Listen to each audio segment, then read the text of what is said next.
que abra a sua Bíblia, no livro de Ruth. A gente vai lá no Antigo Testamento, no livro de Ruth, no capítulo 1. Livro de Ruth, capítulo 1.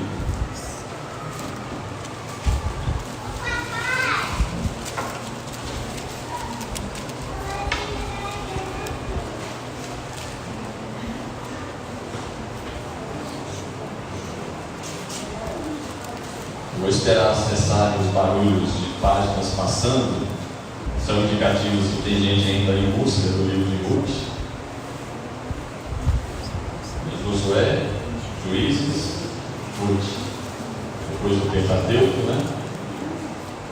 Tudo bem? Todos acharam? No capítulo 1, você vai permanecer sentado quando você se encontra. E eu vou ler o capítulo inteiro. São 22 versículos. E aí eu quero que você acompanhe com atenção, com entusiasmo, com devoção, a palavra do Senhor que está sendo lida e que diz assim: nos dias em que julgavam os juízes, houve fome na terra, e um homem de Belém de Judá saiu a habitar na terra de Moabe com sua mulher e seus 2 filhos. Este homem se chamava Elimelec e sua mulher Noemi. Os filhos se chamavam Malom e Quilion, efrateus de Belém de Judá. Vieram à terra de Moabe e ficaram ali. Morreu Elimelec, marido de Noemi, e ficou ela com seus 2 filhos, os quais casaram com mulheres moabitas. Era o nome de uma órfã e o nome da outra Ruth, e ficaram assim quase 10 anos. Morreram também ambos, Malom e Quilion, ficando assim a mulher desamparada de seus 2 filhos e de seu marido. Então se dispôs ela com as suas noras e voltou da terra de Moabe, porquanto nesta ouviu que o Senhor se lembrara do seu povo, dando-lhe pão. Saiu, pois, ela com suas 2 noras do lugar onde estivera, indo elas caminhando de volta para a terra de Judá, disse-lhes Noemi: ide, voltai cada uma à casa de sua mãe, e o Senhor use convosco de benevolência, como vós usastes com os que morreram e comigo.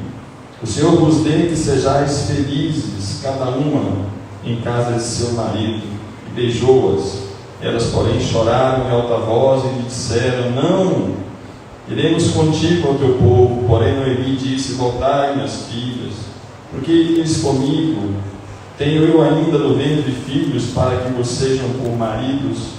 Tornai, filhas minhas, ide-vos embora, porque eu sou velha demais para ter marido. Ainda quando eu dissesse: tenho esperança, ou ainda que esta noite tivesse marido e houvesse filhos, esperá-los-íeis até que viessem a ser grandes? Abster-vos-íeis de tomardes marido? Não, filhas minhas, porque por vossa causa a mim me amarga o ter o Senhor descarregado contra mim a sua mão. Então de novo choraram em voz alta. Órfão, com um beijo, se despediu de sua sogra, porém Ruth se apegou a ela. Disse Noemi: eis que tua cunhada voltou ao seu povo e aos seus deuses, também tu volta após a tua cunhada. Diz, porém, Ruth: não me instes para que te deixe e me obrigue a não seguir-te, porque aonde quer que fores, irei eu, e onde quer que pousares, ali pousarei eu. O teu povo é o meu povo, o teu Deus é o meu Deus. Onde quer que morreres, morrerei eu, e aí serei sepultada. Faça-me o Senhor o que bem lhe aprouver, se outra coisa que não seja a morte me separar de ti. Vendo, pois, Noemi que de todo estava resolvida a acompanhá-la, deixou de insistir com ela. Então ambas se foram até que chegaram a Belém. Sucedeu que, ao chegarem ali, toda a cidade se comoveu por causa delas, e as mulheres diziam: não é esta Noemi? Porém ela lhes dizia: não me chameis Noemi, chamai-me Mara, porque grande amargura me tem dado o Todo-Poderoso. De vós eu parti Porém o Senhor me fez voltar pobre, porque pois me chamareis Noemi, visto que o Senhor se manifestou contra mim, e o Todo-Poderoso me tem afligido. Assim voltou Noemi da terra de Moabe, com Ruth, sua nora, a moabita, e chegaram a Belém, no princípio da cega da cevada. Não tem uma letra, uma vírgula dessa passagem que não merece a nossa atenção. Meus irmãos e minhas irmãs, é interessante quando a gente lê essas histórias narradas em toda a Bíblia, especialmente no Antigo Testamento, a gente lembrar de algumas coisas. E talvez a principal delas é que nos registros dessas histórias há uma intenção ou uma intencionalidade, há um objetivo específico ao se registrar essa passagem. Alguma coisa Deus quer que saibamos. Como toda intenção dos textos bíblicos é uma intenção teológica, ou seja, a Bíblia quer nos mostrar alguma coisa sobre Deus, é preciso que a gente leia este capítulo que acabamos de ler, procurando saber o que nós precisamos aprender a respeito do nosso Deus, quando nós lemos essa passagem. Outra questão interessante, ao ler textos, sobretudo do Antigo Testamento, a primeira, a gente não pode se esquecer que há uma intenção específica, que é apresentar alguma coisa sobre Deus, ou alguma coisa que Deus requer da gente. Essa é a primeira coisa. A segunda, e que a gente tem que levar em consideração o contexto, o momento histórico. Você só vai entender direito o que está escrito aqui se você parar um pouquinho e tentar pensar o que estava acontecendo. E eu quero combinar aqui uma coisa com vocês. Eu vou começar por aqui, trazendo vocês para se lembrarem do que estava acontecendo. Eu imagino que você não tenha fechado a sua Bíblia. Se você fez isso, joia. E se você já fechou, por favor, abre a sua Bíblia de novo no texto básico. A gente vai ter que ficar aqui examinando um pouquinho essa passagem. Porque no capítulo que a gente leu, logo no versículo 1, está escrito aqui que nos dias em que julgavam os juízes, houve fome na terra. Nos dias em que julgavam os juízes. Posso propor uma coisa para você? Volta uma página atrás, ou volta um versículo atrás. Não é nem uma página, volta um versículo atrás da sua Bíblia. E o versículo imediatamente anterior é o versículo de Juízes 21, 25. Não é? O versículo imediatamente atrás. E o que diz o versículo 25 de Juízes 21? Diz assim: naqueles dias não havia rei em Israel. E o que estava acontecendo? Cada um fazia o que achava mais reto. Então vamos pensar que esse era o contexto relatado.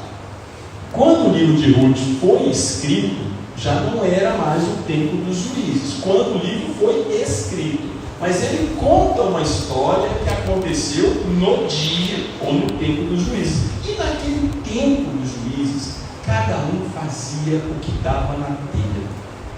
Ninguém seguia as Escrituras, ninguém seguia a Deus. Talvez ninguém seja um exagero, mas a realidade tenebrosa por que passava aquela nação de Israel é que eles não mais seguiam ao seu Deus, aqueles a quem eles haviam jurado obediência, aquele cujo poder eles haviam experimentado. Agora cada um fazia o que bem entendia. Era esse o contexto em que houve fome na terra. Eles moravam em Belém. Belém, que quer dizer a casa do pão. Não é à toa que Jesus nasceu lá, né? Ele é o pão da vida. Então eles estavam em Belém, na casa do pão, e nesse tempo dos juízes, em que havia uma apostasia, um afastamento da fé, o povo que não se importava mais com o seu Deus, abateu-se fome e miséria sobre aquela terra. Então eles resolveram fazer o quê?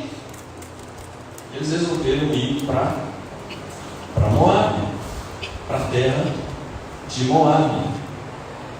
Se você lembrar um pouquinho da história bíblica, o povo saiu do Egito, desceu, veio para o Sinai, subiu, chegou em Cades Barneia, no sul da terra prometida. Aí os espias voltaram, se acovardaram, ficaram com medo, descreram. Deus fez eles andarem mais 39 anos no deserto. Agora eles não entraram não mais pelo sul, entraram pelo leste e tiveram que enfrentar um povo terrível e traiçoeiro que eram os moabitas, para entrar pelo leste na terra prometida. Esse povo traiçoeiro, inimigo do povo, é para lá que eles foram no momento de fome.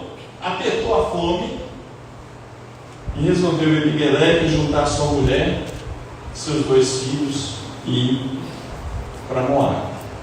Posso fazer aqui uma ressalva para defender um pouco aqui aquele povo? Observe que no texto que lemos, várias vezes Noemi reclama, mas ela insistentemente fala no Senhor, ou seja, ela tinha fé.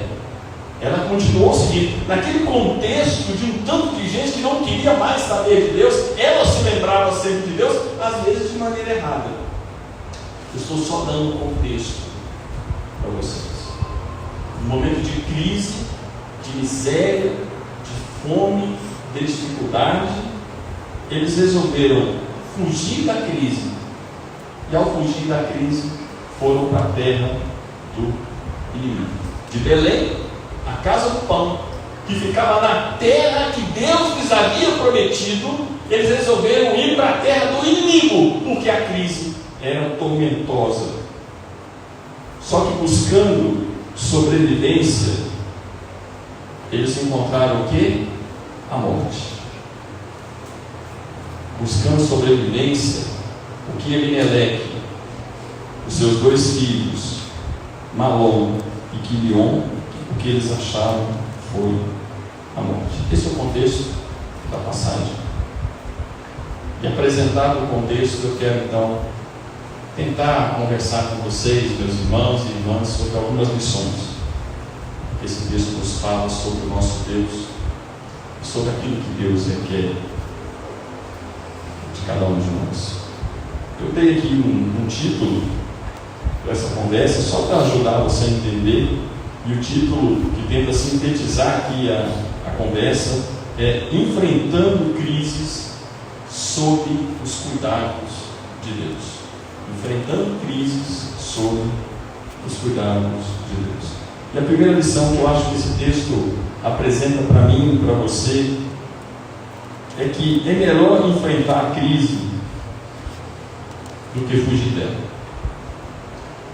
A gente está vivendo hoje uma geração, desculpa os termos aqui meio rudes, de um povo lerdo, de uma crentaiada fraca, de joelho trôpego, sem fibra, sem fé, sem confiança, e que foge da crise. Eu não estou dizendo que nós precisamos buscar a crise, e muito menos que nós temos que criar crises, mas elas acontecem na família, podem ser crises financeiras, de saúde, de relacionamento, crise paterna, crise com os filhos, pode ser crise de toda sorte, todo tipo de crise. As crises vêm, e muitas vezes nós queremos fugir das crises em vez de enfrentá-las. Olha só, essas pessoas aqui relatadas, Deus nos colocou naquele lugar, e se aquela era a terra que Deus nos havia prometido, se é para aquele lugar que Deus nos havia enviado, é certo que Deus não nos desampararia, porque Deus não nos mandaria para aquele lugar se Deus não tivesse o propósito de sustentar as suas vidas. Mas não, eu não estou dizendo que a crise era fácil, não estou aqui dizendo isso, seria leviano da minha parte, talvez fosse muito difícil. Tem pais aqui, eu imagino você olhar para o seu filho, você olha para o campo seco, você não consegue produzir o trigo, você não consegue produzir nada, não tem videira que frutifica, não tem nada, e de repente desespera. Mas eles se esqueceram do essencial, que Deus os havia levado para lá, e essa tinha que ser para eles uma segurança para enfrentar a crise Meu irmão, um dia Deus te chamou das trevas para a sua maravilhosa luz. Mediante a fé em Cristo, Deus te chama, te restaura, te renova, te dá uma nova vida. Quando as crises vierem, não fuja das crises, as enfrente no nome e no poder de Jesus. E esse texto nos ensina isso, que a pior coisa que eles poderiam ter feito foi justamente o que eles fizeram: fugir da crise. E ao fugir da crise, saíram da casa do pão, Belém, e foram para os braços dos moabitas, os inimigos de Deus. Toda vez que você faz de conta que a crise não está acontecendo, que o problema não existe, às vezes o problema é desse tamanho, você vai deixando, aí ele cresce um pouquinho, você vai deixando, que você o ignora, você está fugindo do problema, em vez de olhar para aquele problema e apresentá-lo diante de Deus, sabe, bater na porta de Deus, falar: Senhor, está aqui, Senhor, me ajuda, Senhor, o que é que eu faço? Senhor, eu conto com o Senhor, Senhor, segura na minha mão.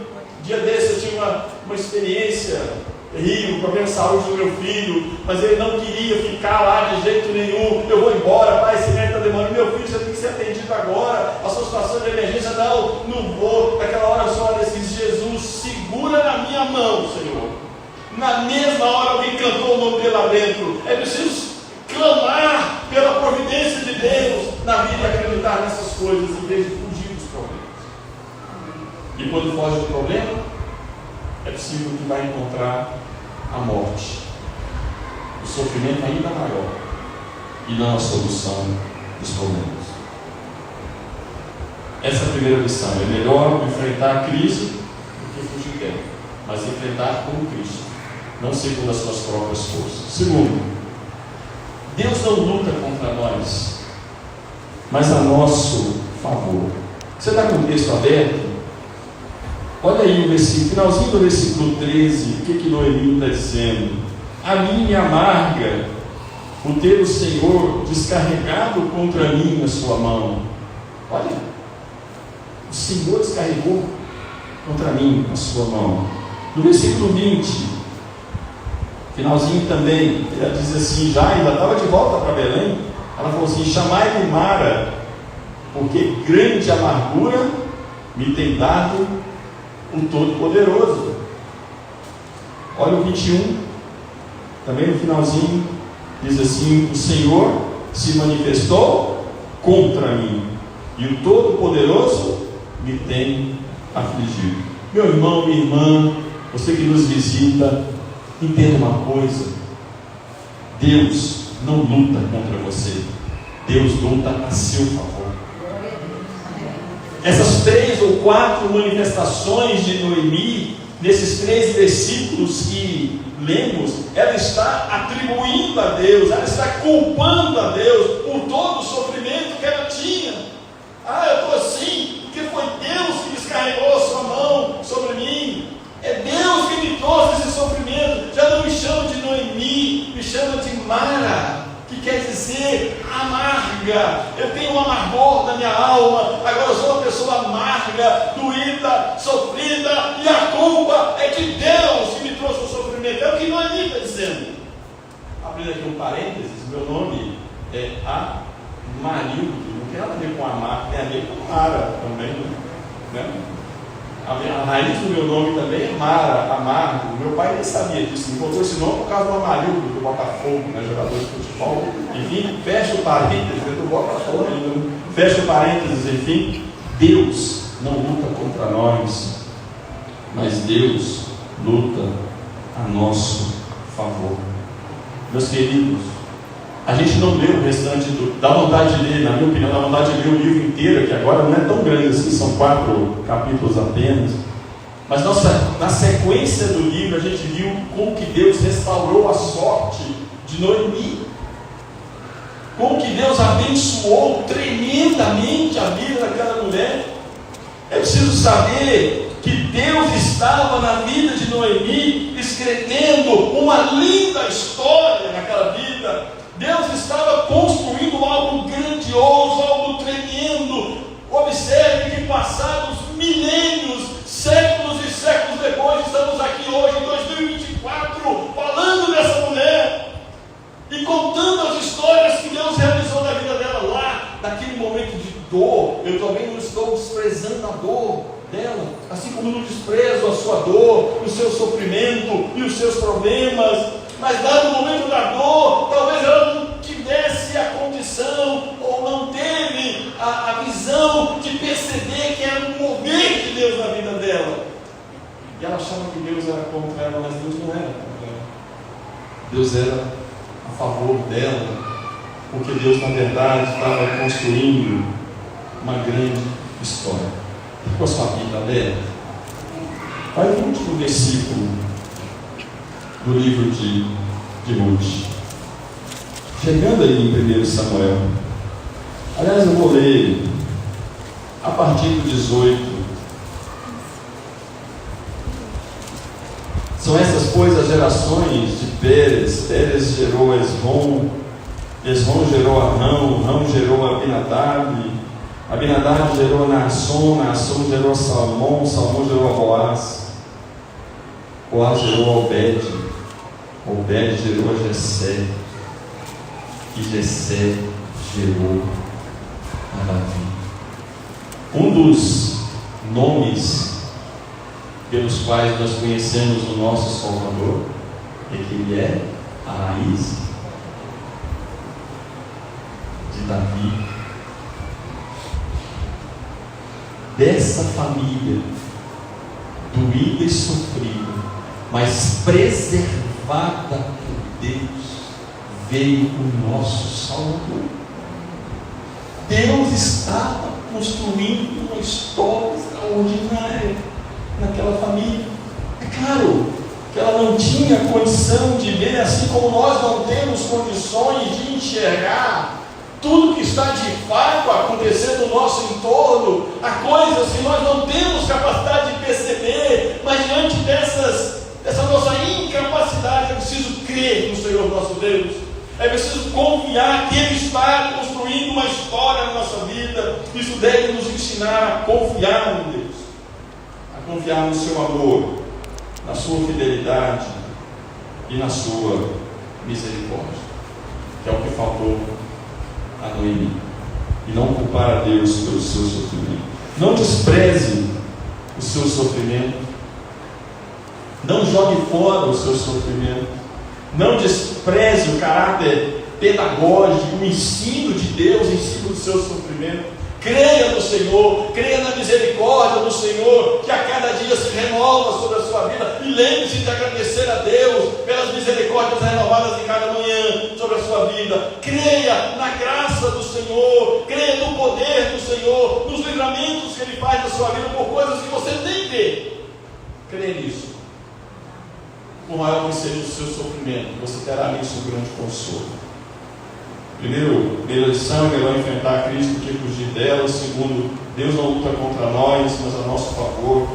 Terceiro, que a gente não deve aceitar tão precocemente a derrota. No versículo 8 aqui, ela disse assim: ide, voltai cada uma à casa de sua mãe. Enfim, o Senhor use convosco de benevolência. Ela já despachou as noras. E nos versículos seguintes ela fala: não tem mais nada para te oferecer.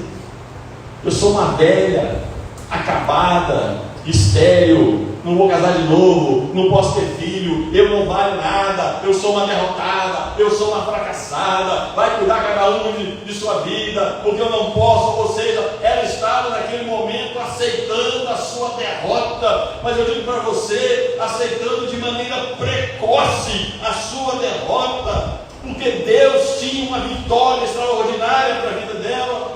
E às vezes nós, pela pequenez da nossa fé, porque não compreendemos ainda o poder de Cristo, a restauração de Cristo, a restituição que Jesus promove nas nossas vidas, a gente vai e aceita derrotas que não eram para ser aceitas na nossa vida. Não estou propondo a você uma atitude de arrogância diante de Deus. Você tem que chegar diante de Deus com suas mãos vazias, sem querer reivindicar ou exigir alguma coisa do Pai eterno, mas é preciso que você creia no Senhor. E pode ser que você sofra derrotas na vida, mas é preciso que você não aceite derrotas precoces ou precocemente precocemente ou antes do tempo. É preciso ter paciência, é preciso ter perseverança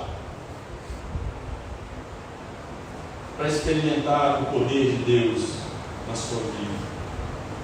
De repente é um filho seu que está afastado, um neto, às vezes envolvido com entorpecentes, com crime, às vezes numa vida de impureza e prostituição, às vezes numa vida de criminalidade, às vezes numa vida de incredulidade, às vezes numa vida de um paganismo completo, às vezes até mesmo sendo ou declarando-se um ateu. Eu quero dizer para você: não desista, não descreia no poder de Deus, não descreia, não aceite precocemente a derrota da sua vida. Creia no poder de Jesus, creia na graça do Senhor sobre a sua vida.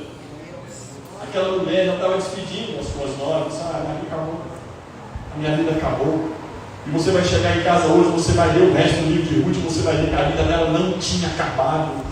Deus ainda tinha uma história para contar, e Deus ainda tem uma história para contar na sua vida. Eu não sei se Ele vai te dar a bênção que você precisa, mas eu quero dizer para você que mesmo que Ele não te dê, o estreitamento, a proximidade, a intimidade maior com Deus será uma extraordinária bênção na sua vida e vai transformar o seu ser. Não devemos aceitar precocemente a derrota. Um quarto ensino é que a gente não deve descrer do poder de Deus. Ela disse aqui então, no versículo 12, ela referiu a Noemi: tornai filhas minhas, ide-vos embora, que eu sou velha demais para ter marido. Ainda quando eu dissesse, tenho esperança, ou ainda que esta noite tivesse marido e houvesse filhos, vocês iam esperar até eles serem grandes? Olha, a gente não deve descrer do poder de Deus. Há certas coisas que a gente fala, mas assim, é muito mais uns sabões, sabe? Aquelas frases prontas que a gente fala, mas às vezes não crê muito. Expressões, viraram-se expressões do cotidiano do Evangelho. Tipo, se Deus quiser, eu vou na sua casa. Na verdade, a única coisa que esse Deus quiser expressa na sua frase é que você tem dúvida se vai ou não. Raramente é uma coisa assim: não, eu irei, se assim permitir o meu Rei e Senhor. Normalmente não é isso, sim, a gente vai soltando. Aí você fala assim: eu creio no Deus para o qual nada é impossível. Mas sabe, às vezes um conhecimento muito teórico, de alguém que se contenta em ler e concordar mentalmente, racionalmente com alguma coisa que está escrito aqui, que não haverá impossíveis para Deus, e tudo aquilo se coloca diante dele, e de repente você lê, você concorda, mas no fundo do seu coração você não abraçou esse fato, você não crê de verdade. Noemi, é isso, eu vou para frente, não tem o que Deus possa fazer por mim. Nessa hora ela, que cria em Deus, ela invocou o nome de Deus um tanto de vezes, aqui no texto lido, mas nessa hora ela falou assim: não há nada que ninguém, nem mesmo Deus, pode fazer a meu favor. Eu descrevo no poder de Deus. É preciso crer que não há impossíveis para Deus.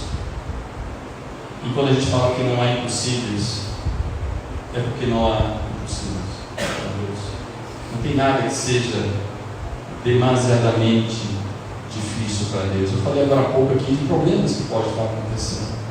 Às vezes é um filho, é uma nora, às vezes é um esposo, às vezes, enfim, você fala assim: não, aqui não tem jeito, aqui não tem jeito, mas Deus pode, porque não é impossível para o Senhor, não é impossível para Deus, nada é demasiadamente difícil para Deus, porque o nosso Deus é o Deus de milagres.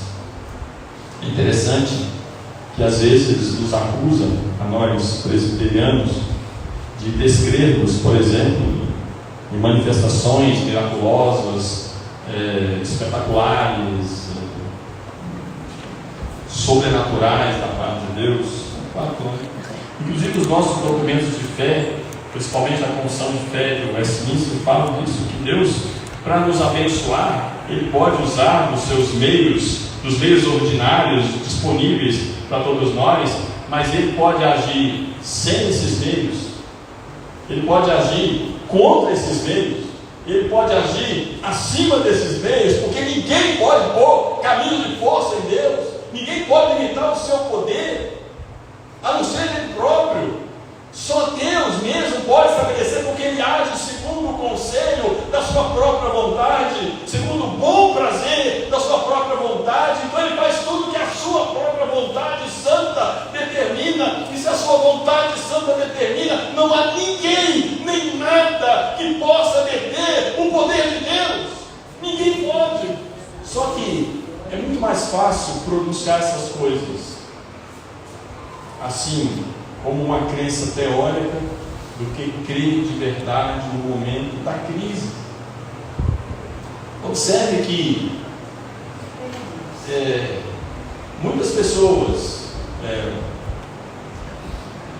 naquele tempo vivia conforme a sua própria vontade. Aquele povo tinha se esquecido de Deus, mas não era o caso da família de Elimeleque, não era o caso de Noemi, mas ainda assim era descreu do poder de Deus. E por fim, nós não devemos ver as tribulações como maldição de Deus. Não devemos ver as tribulações como maldição de Deus. Versículo 13: me amarga o Senhor tem descarregado contra mim a sua mão, disse Noemi. Não devemos ver as tribulações como maldição de Deus. Na carta de Tiago, no capítulo 1, Hebreus, Tiago, capítulo 1, diz assim: bem-aventurado o homem que suporta com perseverança a aprovação, porque depois de ter sido aprovado receberá a coroa da vida, a qual o Senhor prometeu aos que o amam. É preciso imaginar que as tribulações, as angústias, os sofrimentos, as provações por que passamos, isso não é maldição de Deus. Pode ser disciplina? Pode. Se for disciplina, amém. Porque Deus só disciplina quem é filho. Só disciplina quem é filho. E essa perspectiva, na verdade, faz parte da rebeldia e da rebelião humana, que não se acha culpada de nada e quer colocar a culpa em Deus de todo o sofrimento por que passa. A gente vive num mundo assim. O ser humano se acha muito bom, ele se acha a razão de todas as coisas e acha que Deus está errado, e que expressões do tipo ninguém merece, inclusive são usadas por nós. Talvez você tenha usado a expressão assim: ninguém merece passar por isso, eu estou passando por isso, ninguém merece. Meu irmão, merece, merecemos, porque nenhum de nós na verdade tem mérito diante de Deus. E se passamos por provações, por favor, não encare como uma maldição, mas como uma bênção, a bênção da provação, da apuração da sua fé, do acrisolamento da sua fé, da purificação da sua fé. Lembre-se disso: você é peregrino nessa terra, você é forasteiro, você está a caminho da pátria celestial, você está sendo lapidado para viver a eternidade com Cristo. E não é possível que você olhe para as suas provações, as suas tribulações, como se fosse uma maldição de Deus. Não é. Para encerrar aqui, eu quero dizer, meu irmão, minha irmã, eu estou tentando identificar a hora daquele relógio, não sei se eu estou ficando velho. Estou aqui há uma meia hora tentando, gente, que hora que é aquela, eu não estou conseguindo identificar. Vou falar nisso, que hora que é agora? 8h08. 8h? Está na hora de terminar um pouco o negócio. Enfim, terminando, meus irmãos. Eu quero encerrar dizendo para você, minha irmã, meu irmão, que Deus precisa a sua fonte de alegria e consolo. Deus, a sua fonte de alegria e consolo. Na hora da dor intensa, na hora da dúvida, da dificuldade, você se lembra, mas eu tenho Deus. E aí você se consola, você se regozija nisso. Deus deve ser o grande e real motivo para você se sentir seguro. Não é sua força, sua saúde, não é sua família, não é seu pai, não é sua mãe, não é o seu pastor, não é a sua igreja. A sua segurança vem de Deus. Você fala: Senhor, eu me sinto frágil. Senhor, lembra que eu passei? Falei: Jesus, segura na minha mão. Você diz a mesma coisa: Deus, segura na minha mão. E Deus deve ser a razão da sua segurança.